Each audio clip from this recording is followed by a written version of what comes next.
Comment fabriquer le verre?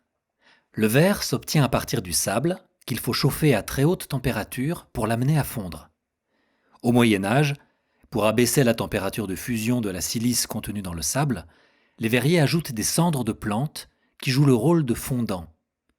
Deux recettes principales de verre coexistent.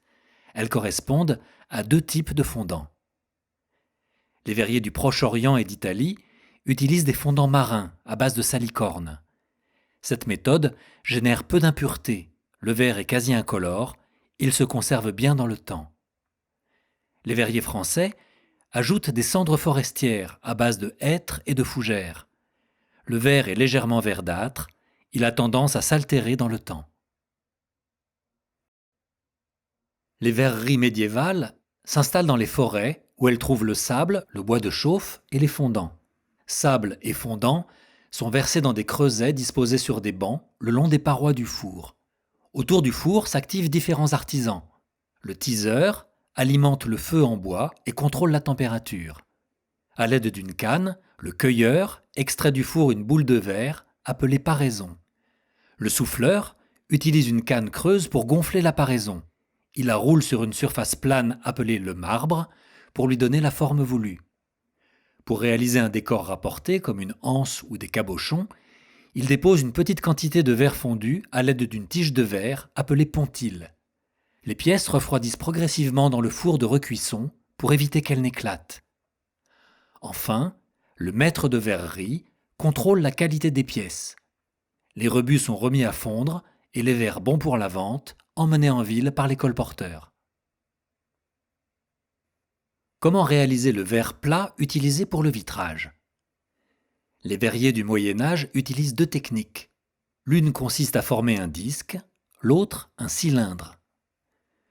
Pour le cylindre, le verrier commence par souffler une paraison et lui donne une forme allongée.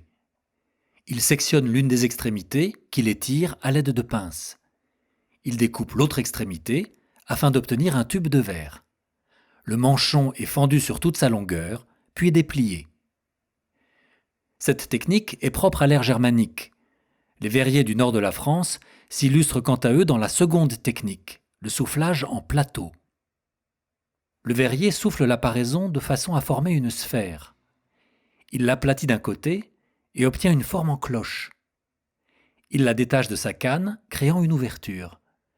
Cette ouverture est portée à l'ouvreau du four pour être réchauffée. À nouveau malléable et tourné très rapidement, le col se déploie, s'ouvre et forme un disque. On obtient un plateau de verre, matière première pour faire des vitraux.